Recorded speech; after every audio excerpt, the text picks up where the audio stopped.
With Dragon Tree Invasion just behind us, with the release of set number 9, we're going to be taking a quick look at Dragon Masquerade Set 10 to be the release of the whole Mask archetype.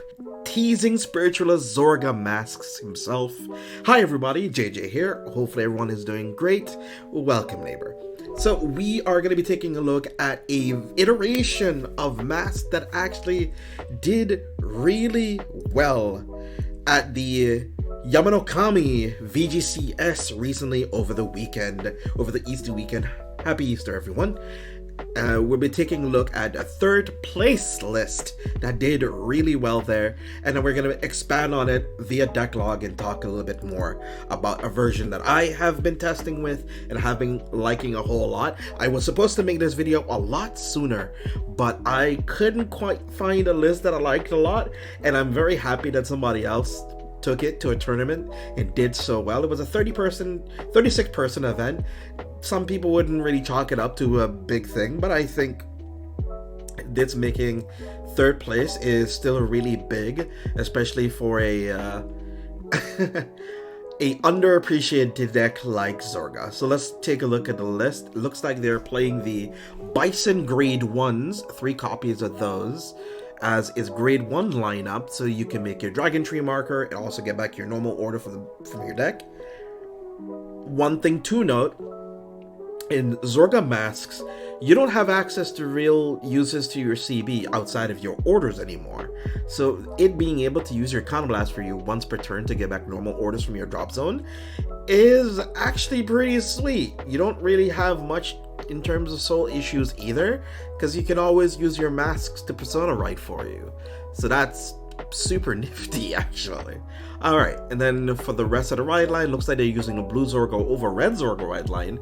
I can agree with that because you can remove the blue Zorga from your soul to be able to superior call something, and you can also counterblast with blue Zorga to be able to superior call another unit as well. So you have multifaceted uses for it, especially if you want to be able to use your Shadow Cloak to return any rear guards back to your hand, which is nice. It seems that they're running 4 copies of Zorga Masques, 4 copies of Roaming Prison Dragon, 4 copies of Shadow Cloak, which is pretty good. They're also running the 5k grade 2 that superior calls itself by retiring a rear guard if you happen to have a Dragon Tree Circle.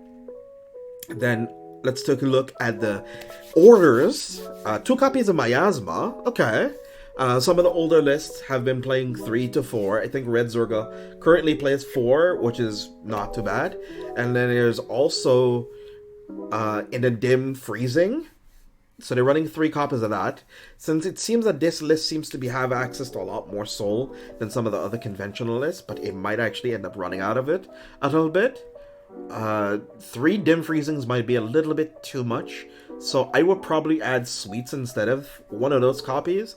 It gives you a use for one of your Counterblasts that you might be wanting to use early game, especially if your opponent's pushing a little bit of aggression, allows you to draw a couple cards, and mill you a little bit, but freezing allows you to superior call a unit, so, you know, to each their own. I think that's fine. As you notice, there's no headhunters in this list, really. That has been completely replaced with a Bison. So, way of being able to outcome magic without reducing CB, you're going to be taking a little bit of damage unless you see some copies of your Tearful Malice. So those are going to be some priorities you want to put in your drop zone. So something you want to put in your drop zone almost instantly is probably the Mask Order, and Tearful Malice are probably the highest priority cards you might want to try put in your drop zone. Outside of that, it looks like a relatively clean list. It seems fine. 3 draw triggers is okay, since front triggers don't draw you cards.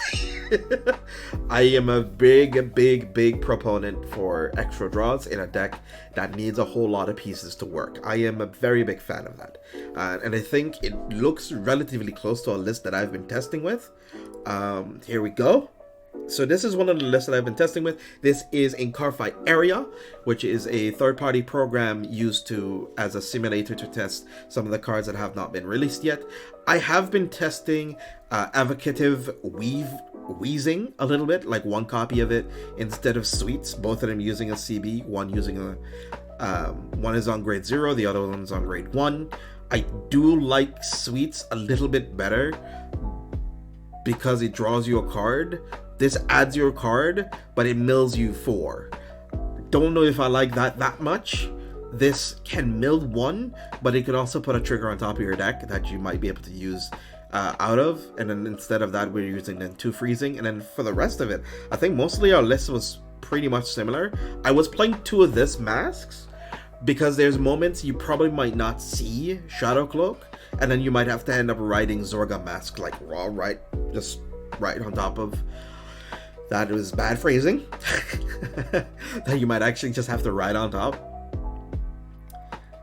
since you won't be able to use any keel severing. And then outside of that, the deck seems to kind of build itself.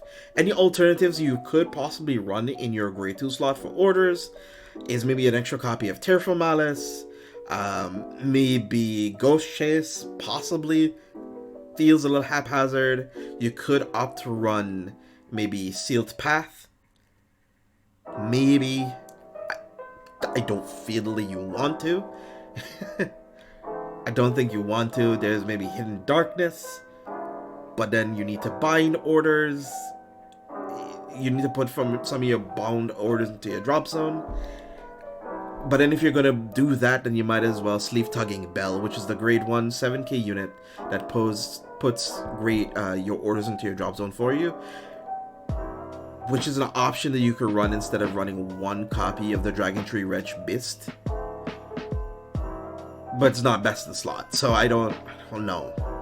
You do run a lower order count than you used to usually. I think we're running like close to, 7 orders now?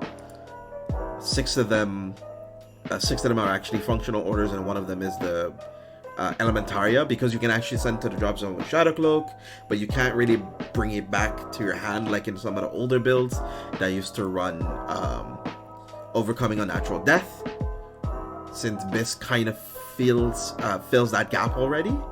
But that can be entirely up to you. You could slot in 1 Overcoming over 1 copy of Beast, so then you can use Shadow Cloak to dump it, bounce it, but that's very cute.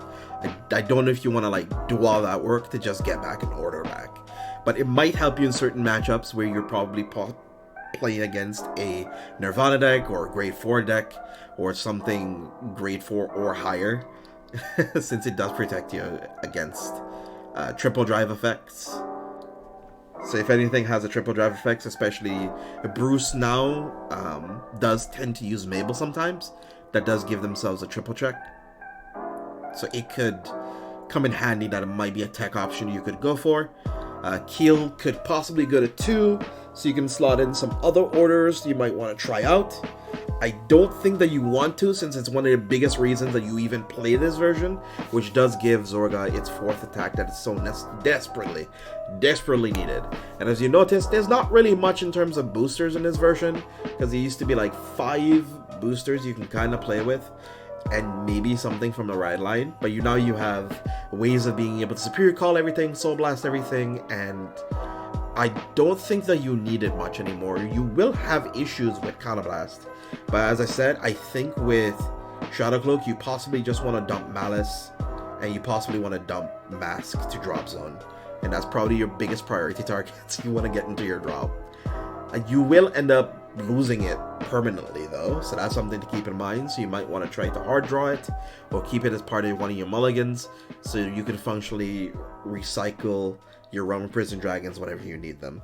So one of the biggest things that you probably need to focus on whenever playing this deck now in the future is trying to figure out whether or not you want to focus on recursion, or you want to try focus on 3 Alchemagic turns that you just pressure and push your opponent with 4 rearguard attacks for hitting over 30k, since you're getting +5 from here, +10 from here, and then the Dragon Tree Circle is also giving you another +5, which is then 30k in total. And especially if you have a Persona Right turn, that's a 40k rearguard swing with extra effects on top of it too, that your opponent needs to PG for and protect themselves against. So that's going to be tough. It's going to be tough for your opponent to deal with.